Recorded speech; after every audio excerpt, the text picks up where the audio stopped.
Olá pessoal! Nesse vídeo trarei para vocês os 4 processos que todos devem conhecer caso queiram ou já tenham adotado. Importante que conheçam um pouco sobre cada um deles para não serem pegos de surpresa e compreenderem melhor quando as equipes técnicas falarem deles com vocês. Mas antes, ajude o canal a crescer curtindo e compartilhando todos os seus vídeos. Se ainda não é inscrito, se inscreva e não perca os vídeos sobre adoção que virão.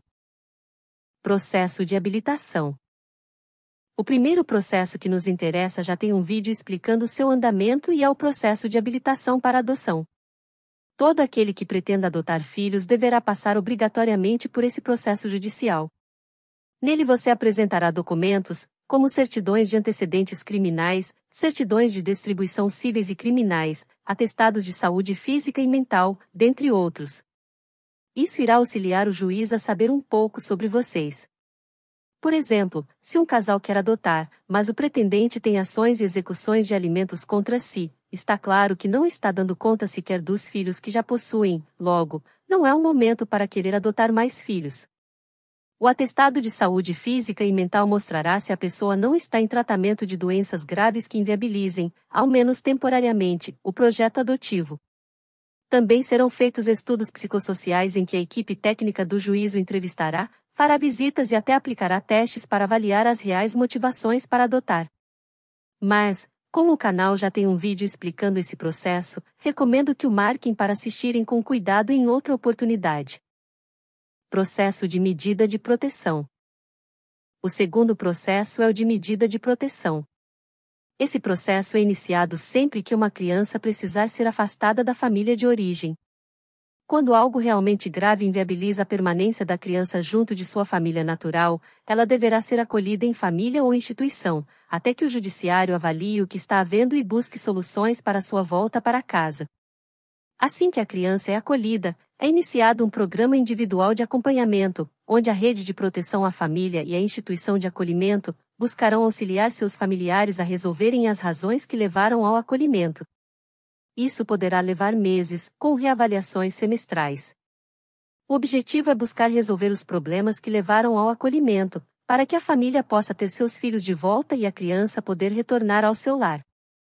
Todavia, quando inviabilizada a reinserção familiar da criança acolhida, o Ministério Público usará os estudos juntados nesse processo de medida de proteção para dar início a um outro processo. O processo de destituição do poder familiar. Assim, se no processo de medida de proteção se comprovou a impossibilidade do retorno da criança para sua família de origem, então o promotor de justiça iniciará outro processo para que a criança seja destituída e possa ser colocada em uma nova família pela via da adoção. Destituição do poder familiar. Aqui entramos no terceiro processo que todos vocês devem conhecer. O processo de destituição do poder familiar. Para entendermos esse processo temos que entender algumas coisas antes.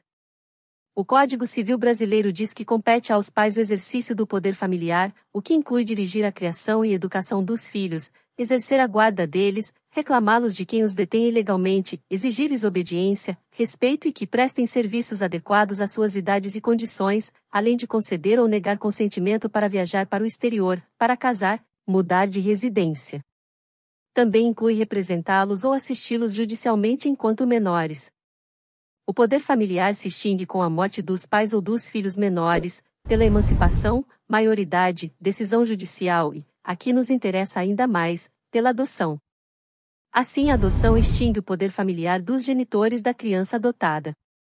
Como se vê, o poder familiar poderá ser extinto, por sentença judicial, quando o pai ou mãe castigar imoderadamente o filho, deixar o filho em abandono, praticar atos contrários à moral e aos bons costumes contra eles, entregar de forma irregular o filho a terceiros para fins de adoção. Perderão ainda o pai ou a mãe o poder familiar por sentença judicial se praticar contra outra pessoa, igualmente titular do mesmo poder familiar, homicídio, feminicídio ou lesão corporal de natureza grave ou seguida de morte, quando se tratar de crime doloso envolvendo violência doméstica e familiar, ou menosprezo ou discriminação à condição de mulher. O mesmo vale para a prática de estupro, estupro de vulnerável, ou outro crime contra a dignidade sexual sujeito à pena de reclusão, ou ainda praticar contra filho, filha ou outro descendente, homicídio, feminicídio ou lesão corporal de natureza grave ou seguida de morte, quando se tratar de crime doloso envolvendo violência doméstica e familiar, ou menosprezo ou discriminação à condição de mulher.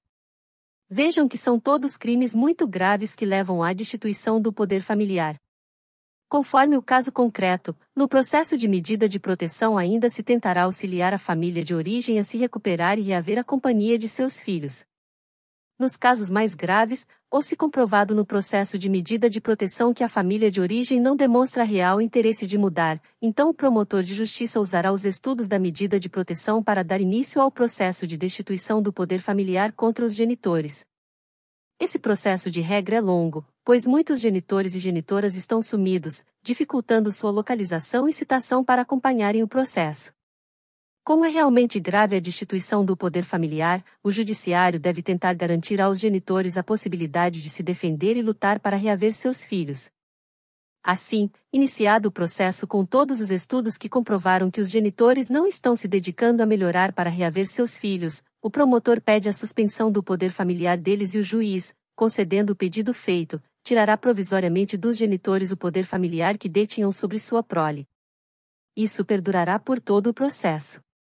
Se tentará ao máximo garantir que os genitores tenham assistência jurídica para, querendo, lutarem por seus filhos. Todavia, se apesar disso não se interessarem pelo processo, ele correrá com um curador cuidando da defesa deles. O curador é um advogado nomeado pelo juiz, ou um defensor público, que ficará responsável por tentar ajudar os genitores a se defenderem no processo. Infelizmente esse processo é realmente longo e demorado, podendo chegar a anos e anos. 4 ou 5 anos não são raros. Após a suspensão do poder familiar, o juiz poderá determinar que a criança seja colocada sob guarda da família que a pretenda adotar. A maioria dos juízes assim agem, pois, a demora de 4, 5 ou mais anos prejudicará as chances de adoção da criança. Mas ainda há juízes que insistem em esperar a finalização do processo de destituição antes de encaminhar a criança para a nova família. Por isso vemos, por vezes, crianças acolhidas por anos e anos, à espera da finalização do processo de destituição que pode levar 7 anos. As chances da sentença de destituição não sair e a criança voltar para sua família de origem são bem poucas, já que tudo o que se poderia fazer para conseguir isso já foi tentado exaustivamente no processo de medida de proteção de que já falamos. Assim, proposta a ação de destituição, a regra é que ela, mesmo que demore, resulte numa sentença que destitua os genitores do poder familiar. Ainda será possível que haja recurso da decisão de destituição, e a tramitação do recurso poderá levar vários meses. Assim, para que crianças não sejam mantidas acolhidas além do estritamente necessário, já que a Constituição Federal exige que crianças sejam educadas dentro de uma família, suspenso o poder familiar no processo de destituição, a maioria dos juízes determina a busca de adotantes para elas. Processo de adoção. O quarto e último processo de que trataremos aqui é o processo de adoção. A adoção visa atribuir aos adotantes o poder familiar sobre as crianças em processo de adoção. A guarda é apenas um pedacinho pequenino do poder familiar, que é muito mais amplo, como exemplificamos nesse mesmo vídeo. E mais, é a adoção que acaba de vez com qualquer vínculo jurídico existente entre a criança e seus familiares biológicos. Vamos lá. Vamos entender melhor isso. Lembram-se que eu disse agora há pouco que o poder familiar também se extingue pela maioridade? Ou seja, quando completamos 18 anos, nossos pais deixam de ter poder familiar sobre nós. Todos nós, adultos, passamos por essa extinção do poder familiar que nossos pais tinham sobre nós, não é? Mas deixamos de ser filhos deles pela extinção do poder familiar? A resposta, logicamente, é não. Continuamos filhos de nossos pais, netos de nossos avós e sobrinhos de nossos tios. Do mesmo jeito, a sentença de destituição do poder familiar não extingue a relação de parentesco entre a criança e seus familiares biológicos. Só a adoção é capaz de acabar totalmente com essa relação. Há apenas uma exceção que não comentarei nesse vídeo, pois não é de interesse quando falamos de adoção. Assim, enquanto não houver uma sentença de adoção, seu filho não é realmente seu filho, juridicamente falando. Você será apenas seu guardião.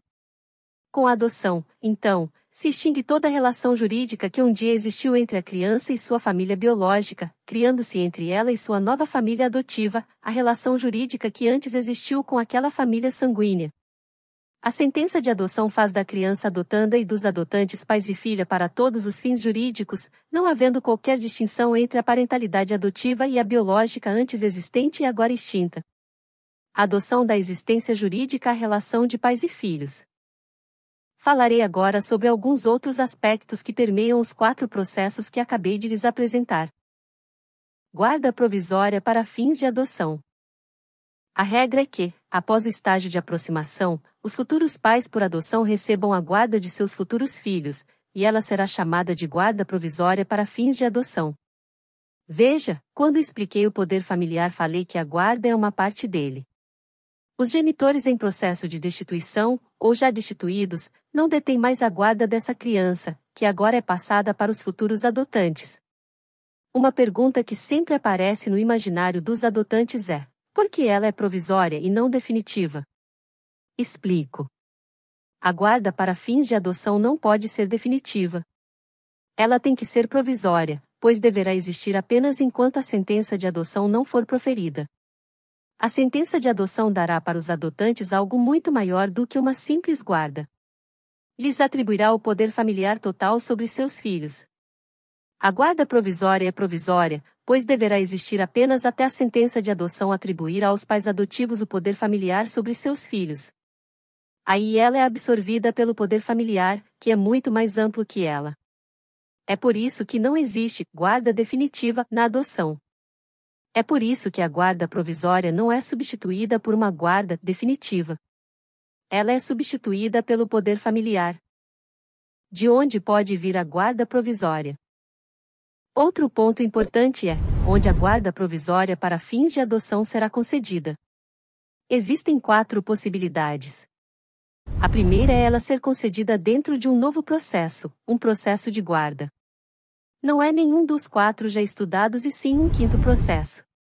Mas isso é muito raro de acontecer.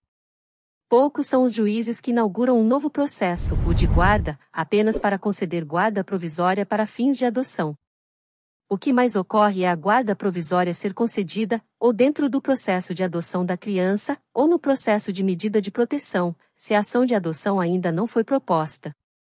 Excepcionalmente alguns juízes, se a criança é da mesma comarca dos adotantes, concedem a guarda dentro do processo de habilitação.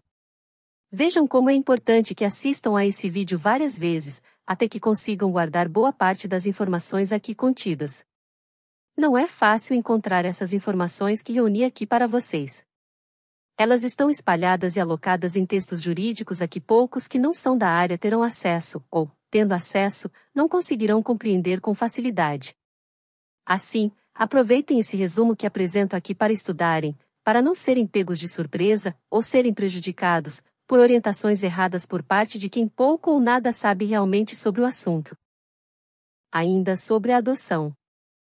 Ainda quanto à ação de adoção, saiba que ela pode ocorrer de 2 jeitos. Ou ela será proposta por você mesmo ou o judiciário fará a tramitação administrativamente.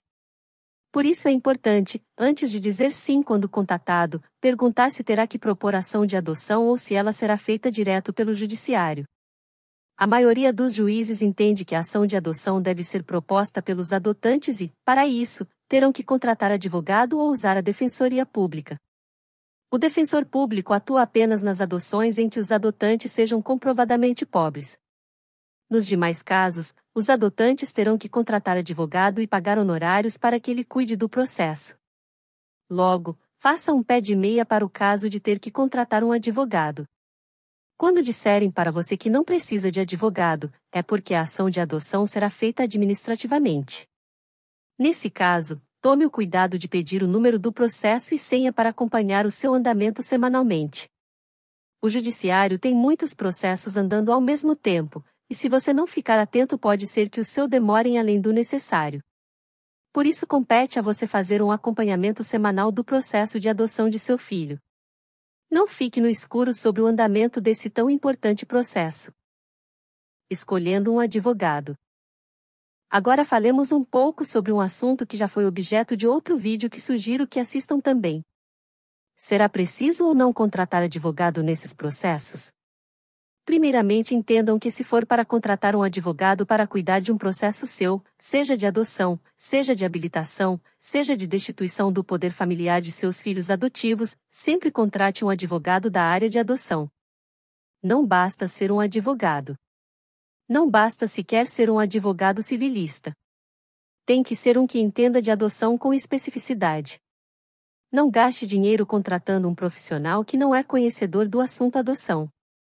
Muitos advogados acham que os processos na adoção são simples, e que suas experiências na área civil ou de família são suficientes para atuarem num campo que não conhecem. Não são, e isso poderá mais prejudicar do que ajudar nos seus processos. Assim, contrate advogado com experiência em adoção, se tiver que contratar um. Se seu filho não estiver ainda destituído, não caia na conversa de que deve esperar até acabar a destituição para, só então, propor a ação de adoção. Assim que forem feitos os estudos iniciais do estágio de convivência, você já poderá propor a ação de adoção do seu filho. Isso dará uma maior segurança à sua família. Não corra riscos, e tenha a ação de adoção proposta mesmo antes da conclusão da ação de destituição do poder familiar. Não deixe que te convençam a esperar. Bom, era o que tinha para apresentar a vocês nesse vídeo. Espero que ele auxilie a compreender melhor os processos na adoção. Gostaram do vídeo? Então ajude o canal se inscrevendo, curtindo e compartilhando esse e os demais vídeos e shorts. Toda semana temos pelo menos 2 vídeos novos que ajudarão vocês a fazerem adoções legais, seguras e para sempre. Contamos com vocês. Até a próxima, pessoal!